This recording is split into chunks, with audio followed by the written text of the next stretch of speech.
Welcome to a dose of deeper contemplation. We have cultivated this self-healing practice as we navigate the many aspects of modern life with the desire to be a better human. As a psychic medium, these conversations are channeled, so let's take a walk together and talk it out.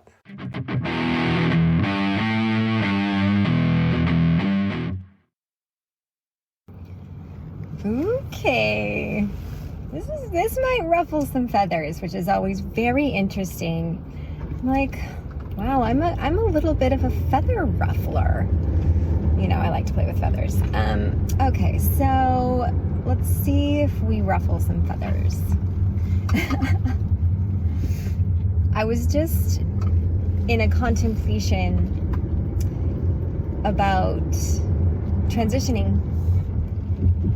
And what I mean by that is contemplating my own death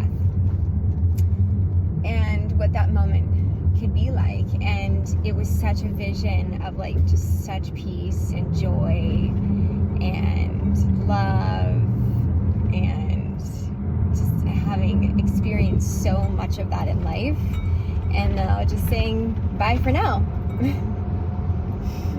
and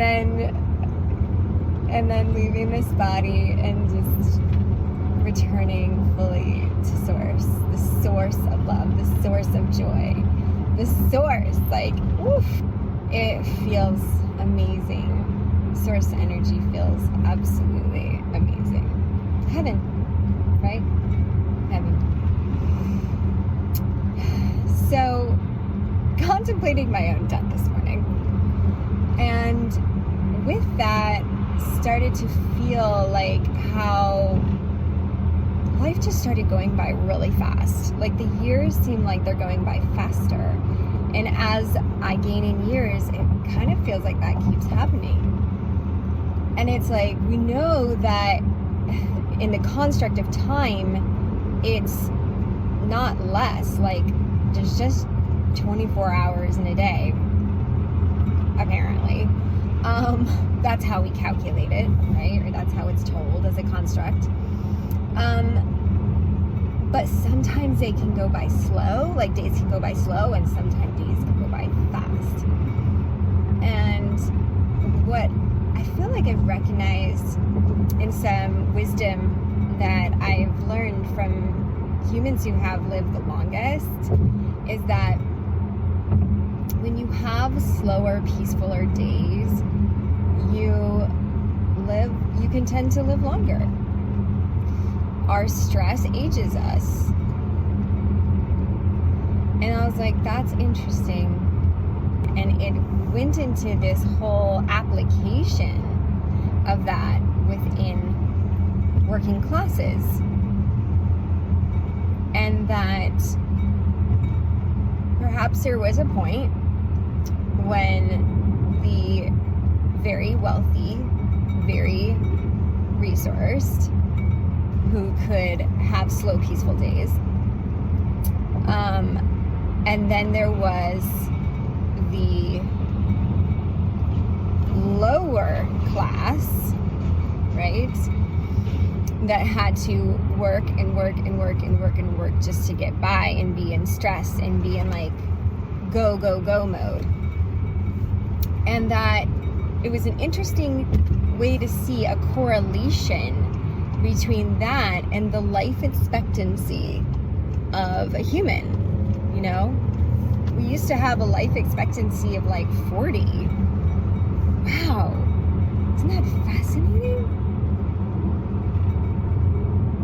What happened in the course of natural evolution that then those lifespans would extend?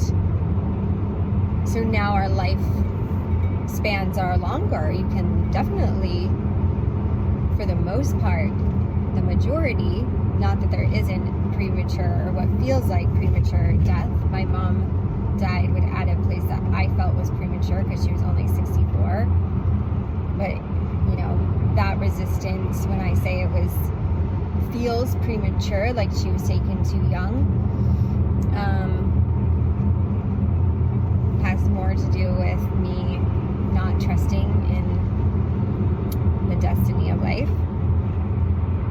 But that's kind of like its whole other video. But if we started extending our life expectancy, it's like, why would that happen? And there seemed to drop in this connection between needing to make more money. And the way that you make more money is that you make it over a longer period of time. So let's say you are the class that provides the survival of the lower class for payment. And that payment is only enough to keep them in survival mode. Minimum existence. So we pay minimum. We pay minimum wage. We pay minimum. And then what seemed to be is that because there was lots of people who were under the stress, constant stress of survival, even though they were working, it shortens life expectancy, and therefore you can't make as much money off of selling those folks their survival, their food, their water, their housing, So in order to make more money, you just need to create a way that those people live longer. And it seemed to be like at that moment really the birth of middle class. And so there's an allowance for some more people to live and be funded in a way where, yes, they work, but they're paid more. They're paid more for their work. It's given a different value. So, yes, you're working, and yes, there's stresses, but not as much as, let's say, the laborer, the minimum, but also not enough to be in the top. It's only 1%. Interesting. What I find so incredible is to see an awakening to this within other humans. I'm not the only one having this breakthrough. And that there are so many interesting ways coming through, especially as artists, that we can now not necessarily feel like we're in any of those. Because wealth isn't defined by accumulation of money. Neither is happiness or joy or peace. And that actually it feels really amazing to live very simply and feel so resourced. Because you're not constantly spending money on things. So you have more of a structure. You're able to save money instead of spend it. Because there's very few attachments outside of survival and joy and pleasure that are identified, that a physical thing that we spend a lot of our money on, possessions, define us in any way. And really, I feel as an honor in my generation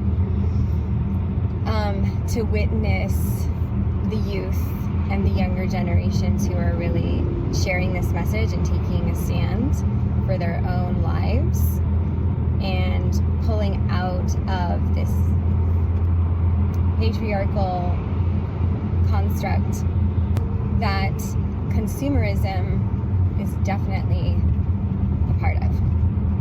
So the invitation is, in order to dismantle those systems, we just need to remove ourselves from them first. So what is, even it's just the smallest thing. Sometimes I say micro step, right? That you feel like you can do for yourself in your life that helps you slow down a little bit more.